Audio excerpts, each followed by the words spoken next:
Hi friends, మీ రైతు బిడ్డ ముద్దు బిడ్డ నమస్తే అందరికీ.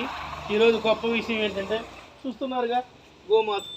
ఇది మా అహోబిలం లక్ష్మీదేవి అనమాట.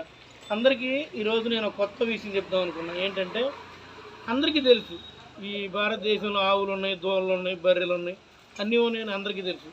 కానీ గొప్ప విషయం ఏంటంటే ఆవు పాలు ఆరోగ్యం, చిన్నపిల్లలకి మేధస్సు తెలివితేటలు ఎక్కువ వస్తాయి ఆవు పాలు. అలాగనే ఆవు పెరుగు, ఆవు జున్ను, ఆవు నెయ్యి.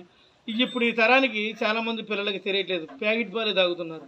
కాబట్టి ప్రతి ఒక్కరు కూడా ఖచ్చితంగా ఒక ఆవును పెంచుకోవడానికి ప్రయత్నం చేయండి. అలాగే ఆవు పాలు, ఆవు పెరుగు, ఆవు జున్ను, ఆవు నెయ్యి చాలా అరుదుగా దొరుకుతాయి. కాబట్టి ఖచ్చితంగా ఆవును పెంచండి. ఆవు పాలు తినడానికి, ఆవు పాలు తాగటానికి, ఆవు జున్ను, ఆవు పెరుగు, ఆవు నెయ్యి తినడానికి ఖచ్చితంగా ప్రయత్నం చేయండి. పిల్లలకి తెలియజేయండి. అలాగే ఆవు యొక్క ప్రత్యేకత కూడా తెలియజేయండి. ఆవు అంటే గోమాత, 33 కోట్ల దేవతలు ఉన్న ఆవుని మనం గృహప్రవేశానికి, అలాగే పెళ్ళికి, పేరంటానికి అప్పుడు కూడా ఆవుని పూజ చేస్తున్నాం. అలాగే గోవుల్ని కనుమరుగైపోతున్నాయి. రాను రాను 100లో నుంచి 10ల సంఖ్యలోకి వస్తున్నాయి. 10లో నుంచి 1, 2కి వస్తున్నాయి. ఊళ్ళో 1, 2, 3 ఉంటున్నాయి ఇప్పుడు పల్లెటూరులో కూడా. అలా కాకుండా ఖచ్చితంగా ఆవులను ఎక్కువ మోతాదులో పెంచడానికి ప్రయత్నం చేయండి. అలాగే ఖచ్చితంగా ఆవును పెంచండి, ఆవు పాలు తాగండి. ఆవు గోమాత మనం ఎప్పుడూ పూజ చేసుకుంటూ ఉండాలి. ఆవు మంచిగుంటేనే మనం ఈ ప్రపంచంలో అందరూ మంచిగా ఉంటారు. ఖచ్చితంగా రైతుని లైక్ చేయండి, సబ్స్క్రైబ్ చేయండి, మద్దతు ధర ఇవ్వండి రైతుకి.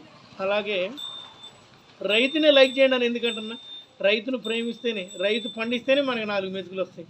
అలాగే రైతుని మనం ఏదో ఒక రూపంలో ఆదుకుంటే తిరిగి రైతు మనకి 10 మందికి భోజనం పెట్టే శక్తి ఒక రైతు దగ్గరే ఉంటుంది. ఒక సాఫ్ట్వేర్ కంపెనీ వాడికి ఉండదు, ఇంకో కంపెనీ వాడికి ఉండదు, ఇంకో కంపెనీ వాడికి ఉండదు. డబ్బులు ఇవ్వగలడు కానీ బియ్యం పండించలేడు. సో కాబట్టి మనం ఈ భారతీయ సంస్కృతి సాంప్రదాయంలో రైతు అనేవాడు ఇంపార్టెంట్, ఆవు అనేది చాలా ఇంపార్టెంట్. ఖచ్చితంగా గోమాతను రక్షించాలి.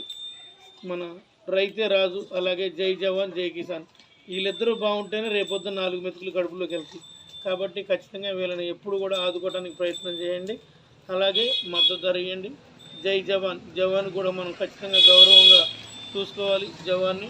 అలాగే జవాన్ బాగుంటేనే ఈరోజు మనం ప్రత్యేక వాయువులు పేలవగలుగుతున్నాం. అలాగే రైతు బాగుంటేనే 4 మెతుకులు తినగలుగుతున్నాం మనం. కాబట్టి నాలాంటి రైతును కూడా ఆశీర్వదించండి. ఖచ్చితంగా లైక్ చేయండి, షేర్ చేయండి, సబ్స్క్రైబ్ చేయండి. మరొకసారి వినాయక చవితి శుభాకాంక్షలతో this is my farm house.